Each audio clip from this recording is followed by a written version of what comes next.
Hello दोस्तों, नमस्कार। स्वागत है आप सभी का इस यूट्यूब चैनल एसके बिग गुरुजी पे।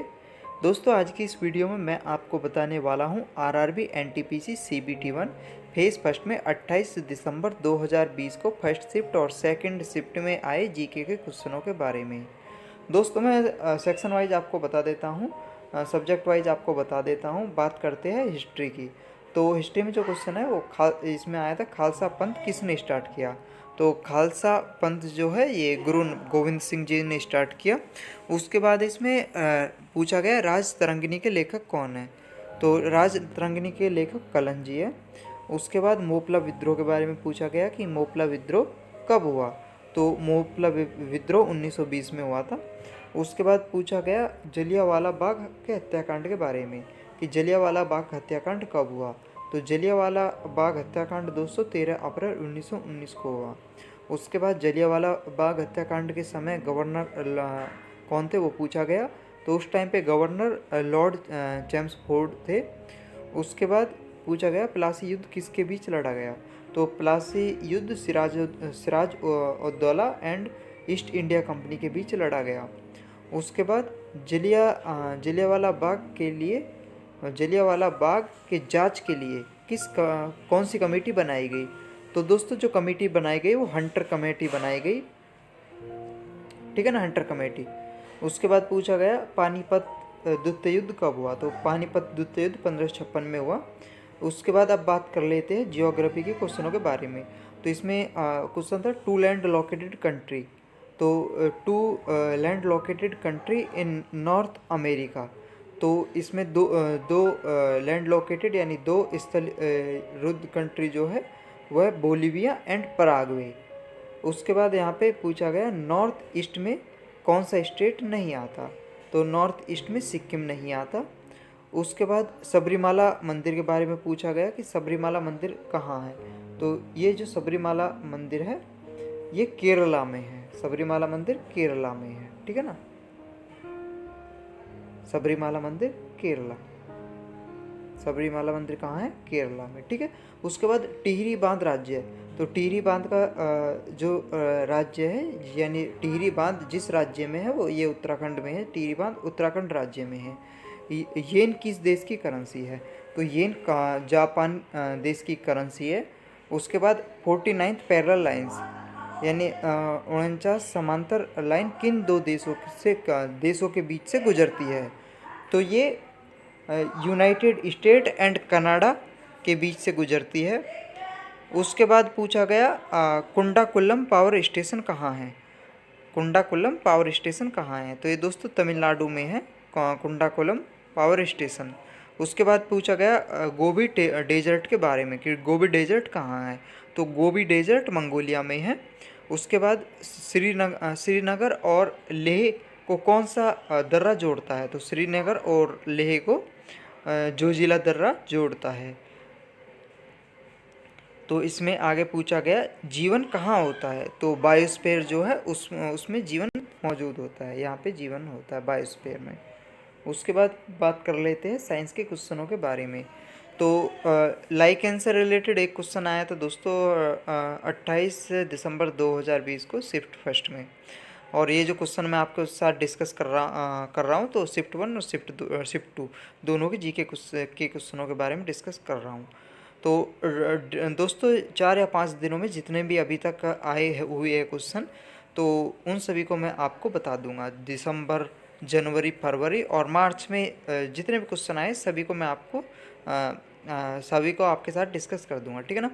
उसके बाद इसमें पूछा गया कि किसी वस्तु का पृथ्वी पर द्रव्यमान 60 किलो है तो चंद्रमा पर द्रव्यमान क्या होगा। तो दोस्तों द्रव्यमान जो है वो बराबर ही होगा, 60 किलोग्राम ही होगा।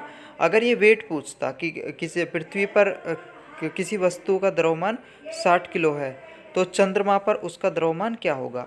तो इसमें दोस्तों 1/6 यानी 10 किलोग्राम हो जाता। तो चंद्रमा पर जो वेट होता है धरती का 1/6 होता है। उसके बाद साउंड वेव के बारे में पूछा गया कि साउंड वेव किस में पास नहीं होती। तो साउंड वेव दोस्तों जो है निर्वात में पास नहीं होती। एक पूछा गया ये ज्योग्राफी से रिलेटेड क्वेश्चन है, पर्यावरण अधिनियम कब आया। तो ये 1986 में आया। उसके बाद चार्ल्स लॉ, जो चार्ल्स लॉ है V1/T1 बराबर V2/T2, इससे रिलेटेड पूछा गया था। उसके बाद रिलेटिविटी थ्योरी यानी सापेक्षता सिद्धांत किसने दिया, इसके बारे में पूछा गया, तो ये अल्बर्ट आइंस्टीन ने दिया। उसके बाद हैवी वाटर यानी भारी जल जो है उसके फॉर्मूला पूछा गया, तो D2O इसका फॉर्मूला होता है। उसके बाद पूछा गया विटामिन डी की कमी से कौन सा रोग होता है, तो रिकेटस विटामिन डी की कमी से होता है। उसके बाद परिसंचरण में कौन सा अंग भाग लेता है, तो इसके बारे में पूछा गया। तो दोस्तों यहाँ पे जो ऑप्शन थे उसके अकॉर्डिंग सही आंसर हार्ट यानी दिल हो जाता है इसमें आंसर। उसके बाद पूछा गया पदार्थ की मात्रा किस में मापी जाती है, तो पदार्थ की मात्रा मोल में मापी जाती है। उसके बाद जो बॉयल लॉ है उससे रिलेटेड क्वेश्चन पूछा गया। तो बॉयल लॉ जो है, जो प्रेशर है वो वॉल्यूम के इन्वर्सली प्रोपोर्शनल होता है, तो इसमें P1 V1 बराबर P2 V2 हो जाता। उसके बाद सूर्य का वो भाग पूछा गया जो चमकता है, तो इसमें सूर्य का वो भाग जो चमकता है वो फोटोस्फीयर है। अब बात कर लेते स्टेट्स के जो क्वेश्चन आए थे, तो कंप्यूटर यानी कंप्यूटर का माइंड किसे कहा जाता है वो पूछा गया, तो इसमें CPU, तो CPU इसमें सही आंसर हो जाता। इसमें दोस्तों आगे CPU की फुल फॉर्म भी आपसे पूछी जा सकती है, इसका ध्यान रखना आप। उसके बाद पिनाका मिसाइल किससे रिलेटेड है, तो इसके बारे में पूछा गया। तो ये दोस्तों पिनाका मिसाइल जो है DRDO ने बनाई थी, और ये एक मिसाइल लॉन्चर है।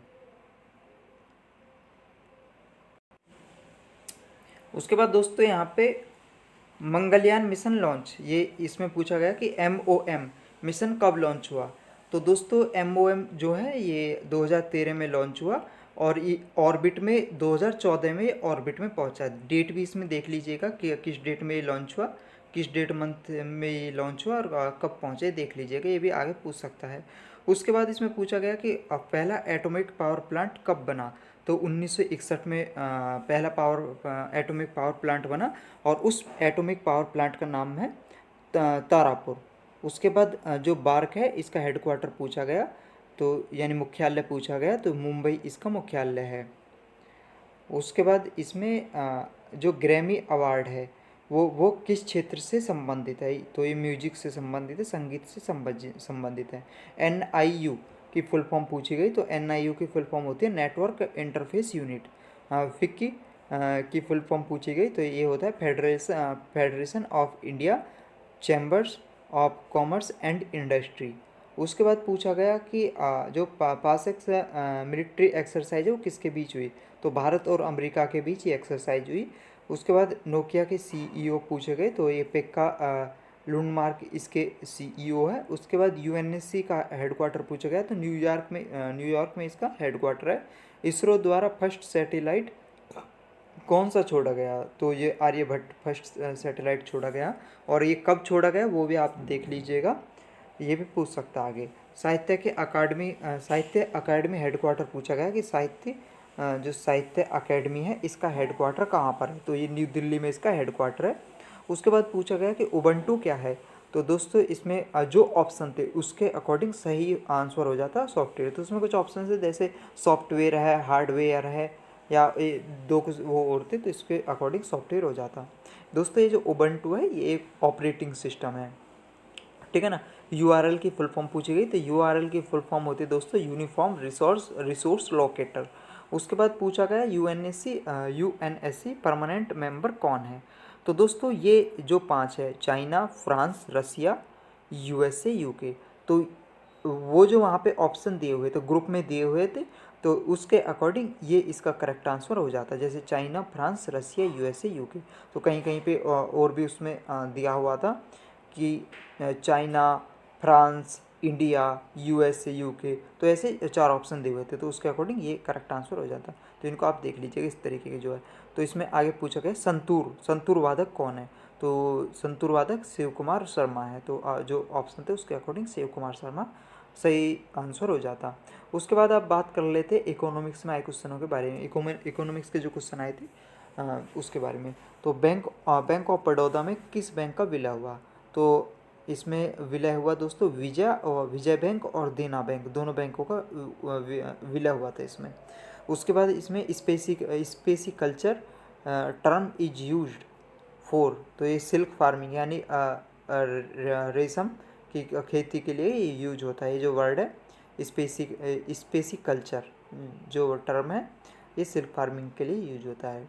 उसके बाद टैक्सोनॉमी के फादर के बारे में पूछा गया, फादर ऑफ टैक्सोनॉमी, तो लीनियस इसका सही आंसर हो जाता। उसके बाद इकोनॉमिक्स नोबेल प्राइज विनर 2020 का इकोनॉमिक्स नोबेल प्राइज विनर के बारे में पूछा गया, तो ये हो जाता रॉबर्ट विल्सन एंड पॉल मिलग्रम। उसके बाद NNP की फुल फॉर्म पूछी गई, तो इसकी फुल फॉर्म हो जाए दोस्तों नेट नेशनल प्रोडक्ट। तो NNP और GNP और भी जितने भी दोस्तों उनको आप देख लीजिएगा, उनका जो फॉर्मूला होता है तो उसको आप देख लीजिएगा, ठीक है। उसके बाद है इसमें फर्टिलाइजर, जो उर्वरक का कलर है वो किस कलर, यानी उर्वरक किस कलर का होता है, तो ये पिंक गुलाबी कलर का हो जाता है। उसके बाद फर्स्ट राष्ट्रीय आय की गणना, तो ये दादा भाई नौरोजी। उसके बाद बात कर लेते हैं पॉलिटी में आए क्वेश्चनों, पॉलिटी के क्वेश्चनों के बारे में। लोकसभा के मैक्सिमम यानी लोकसभा में कितनी मैक्सिमम सीट होती है, तो 552 इसका आंसर हो जाता। भारत युवा राष्ट्रपति, तो यंगेस्ट प्रेसिडेंट ऑफ इंडिया, तो ये हो जाएगा नीलम संजीवा रेड्डी। उसके बाद सबसे पहले संविधान सभा विचार किसके मन में आया, तो यहाँ पे आप मैंने नीचे लिख रखा है दोस्तों एम एन रॉय के मन में विचार आया संविधान सभा के बारे में। उसके बाद पूछा गया मौलिक कर्तव्य किस संविधान संशोधन में शामिल है, तो ये 42वां संशोधन हो जाता। उसके बाद पूछा गया ये तो मैंने आपको बता दिया, ठीक है। पॉलिटी के ये 28 दिसंबर 2020 को, यानी ये क्वेश्चन आए थे। अब बात कर लेते हैं करंट अफेयर्स की। 28 दिसंबर 2020 को करंट फर्स्ट और सेकंड शिफ्ट में कौन कौन से करंट अफेयर क्वेश्चन आए थे, तो इसमें दोस्तों वर्ल्ड एनवायरनमेंट डे की थीम के बारे में पूछा गया कि 2020 की वर्ल्ड एनवायरनमेंट थीम क्या थी, तो इसमें हो जाएगा टाइम फॉर नेचर। उसके बाद पूछा गया कि 5 बार कॉमनवेल्थ का जो गेम है वो किस देश ने कराया, तो ये ऑस्ट्रेलिया इसका सही आंसर हो जाता। उसके बाद 2020 का फिल्म फेयर अवार्ड के बारे में पूछा गया, तो ये किसको दिया गया, तो ये गली बॉय फिल्म को दिया